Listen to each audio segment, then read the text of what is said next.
We are back once again for another episode of Home and Away, my Canadian series and my Canadian part of my channel, where we are going to be talking about today Stefan Mitrovic, the young Canadian attacking midfielder, also Serbian as well. Also talking about Tajon Buchanan's amazing season with New England Revolution, and Scott Arfield be able to getting on the field, getting some reps, and finally scoring some goals for Rangers. With Steven Gerrard leaving, Scotty has found some more time on the pitch and scoring some goals. Also seeing Alphonso Davies playing very well for Bayern, continuing his amazing form, and seeing Jonathan David linked away from Lost Lille with a move to Liverpool for around 35 million value, but I do not see it being that cheap. But guys, before we start things and jump into the action, make sure to drop a like down below if you enjoy all football content possible, where I talk about anything going around the world of football, and I also have my Home and Away series where I talk about the Canadian men's national team and all the Canadian men's players around this setup and system. Also be introducing some CPL if once I get into that as well.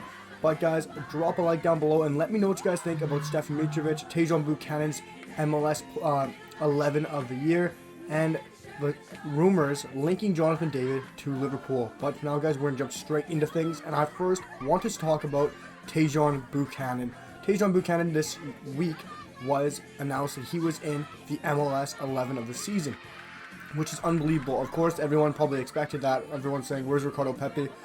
Tajon Buchanan has not been talked about enough compared to Ricardo Pepi. I think Tajon Buchanan has been one of the best players in the MLS by far. As you look at his stats, 27 appearances, 8 goals, and 6 assists with 4 yellow cards. The one thing that Tajon does that I'm not a big fan of is he goes to the ground far too easily looking for a lot of fouls. If he just carry on and keep playing the way he plays, he would create a lot more chances, and if he stops throwing himself to the ground, he would do a lot better. Of course, still at the age of 22, Tajon Buchanan is a fantastic player, and this will be his last season in the MLS, which is absolutely fantastic. Tajon has needed a big move away from the MLS, and this is the perfect season to do it, going on a high, leaving on an unbelievable season with New England Revolution, a record-breaking season for points tally in the MLS, and moving away to Club Brugge in Belgium, probably the biggest team in Belgium. You got Noah Lang, you got Van Aken, you got some amazing players there too, G. Ketelaar,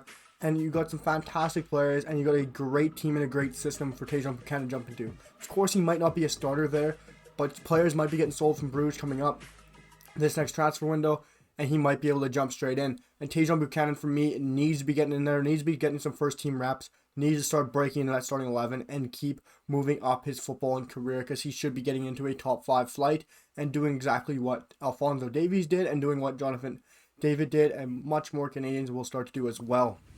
But all in all, it's been a fantastic season for Tajon Buchanan, and I'm very proud to see him on wearing that Canadian men's national team jersey and moving away to Club Brugge, where he's going to keep continuing and progressing his football, where we will follow that journey on this channel with Home and Away series, guys. But we're going to jump into the big story of the week for the Canadian men's national team and Canadian men's national team fans. Stefan Mitrovic. I know a lot of people aren't going to really know about Stefan Mitrovic. He is a very young player, a young talented player, and a lot of people won't know of him, because if you look at transfer market, you'll see he has a citizenship that is Serbian. But Stefan Mitrovic is a 19-year-old attacking midfielder who can also play on the left flank. But this is very interesting because Stefan Mitrovic is also Canadian as well. And this week his father went to Twitter and has announced that Stefan will be accepting the call-up from Canada to take part in the men's national side in the roster and accept the Canadian men's national team call-up, and will be on the roster in January, which means Stefan Mitrovic, the young 19-year-old attacking midfielder, will be joining Canada in the next roster, which is fantastic, because this is, for me, one of the biggest positions of need. I know a lot of people are saying center back and all sorts of things. Of course, we do need center backs. I think our wing backs are perfectly set up for the next couple of years. I think our midfield is looking very good, likes of Jonathan Osorio, likes of Stefan Eustáquio. We got some younger players like Justin Smith and OJC Nice, but we are missing that key integral position in our team, which is an attacking midfielder. For me, I don't think Jonathan Osorio is good enough. I think Junior Hoylett is, of course, getting to the peak of his career. Picking up injuries, is too old to play a pressing style that John Herdman wants to play against smaller teams. And we need a younger player in there. Yes, we can have other players in there as makeshifts. Scott Arfield isn't going to come in and play attacking midfielder. He doesn't have the legs for that. Stefan Mitrovic would be a perfect fit in. If you ask me how he's doing, he's playing in the top flight in Serbia, playing against some top clubs like Partizan, who have played in European competitions, playing against Chelsea and United in the past years. And Mitrovic is in the top flight, and he plays for a club by the name of Redniki Nis. And this year, he sits on 17 appearances with 5 goals, no assists, and 3 yellow cards. 5 goals in a top-flight league at 17 appearances is fantastic for a 19-year-old. And he has done very well of only sitting on 200,000 as his transfer value. But this is a position in need that I think Canada really needs, is an attacking midfielder. I think Stefan Mitrovic would be a perfect fit. Of course, he's got to earn that call-up, and of course he has. But I think we got to cap tie him, and we got to lock him down, which is what we already did with Ike Ugbo, which is unbelievable that Herman got him in, because now we have unbelievable striking force, likes of Ugbo, likes of Kyle Larin, and Jonathan David, and Alphonso Davies, and up there you got Lucas Cavallini. We have a great strike force with the likes of Ugbo coming in and being cap tied. We also need to get Daniel Jebison in and cap tied. He's been freaking phenomenal in his time in England. He's still hitting form. But Stefan Mitrovic accepting a call-up per his dad tweeting it, saying that Stefan is accepting a call-up from Canada for the January international break, which is massive, and we need to cap tie him. I know he's got to earn it, but I think we can definitely cap tie him in the one game. U.S. game is going to be tricky to get him in and cap tie him, but we got to cap tie him coming up in the next international break. And I want to talk about Scotty Arfield quickly, and then the Jonathan David transfer rumor. Scott Arfield has seen a lot more time on the pitch since Steven Gerrard has left the club at Rangers.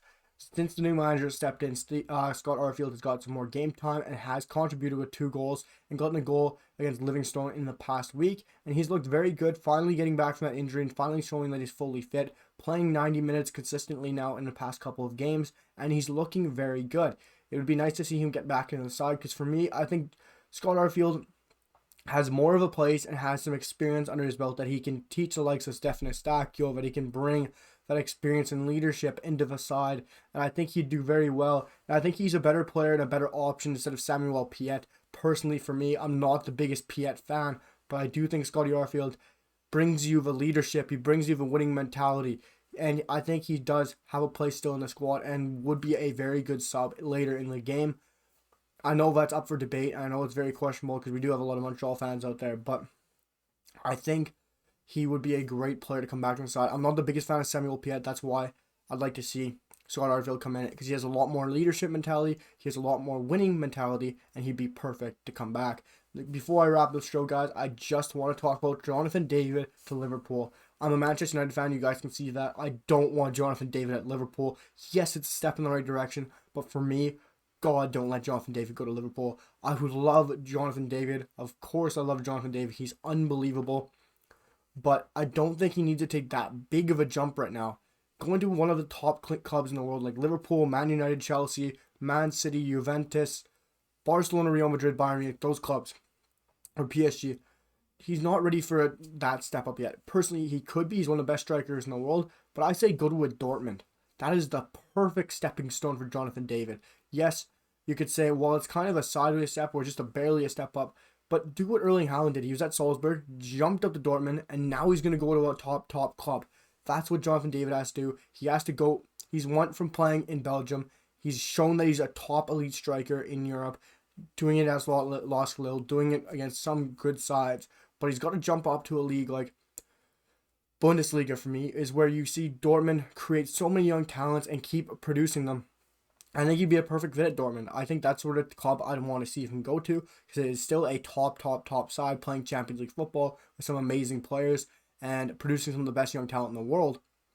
And I think it wouldn't be an overwhelming jump either. I think they could land him for around 40 to 45 million. And it'd be a perfect match for Dortmund after Erling Haaland leaves in the summer. But guys, let me know what you guys think down below of the 3rd episode of Home and Away, where I talked about Stefan Mitrovic being called up by the Canadian national team. It'll be very interesting to see if we can get him cap-tied. Jonathan David's transfer rumor, Scotty Arfield killing it, and Tajon Buchanan's move to Club Blues, and him being involved in the MLS 11. But guys, let me know what you guys think down below. Drop a sub and a like. It means the world to me. And guys, I'll see you for the next one. Peace.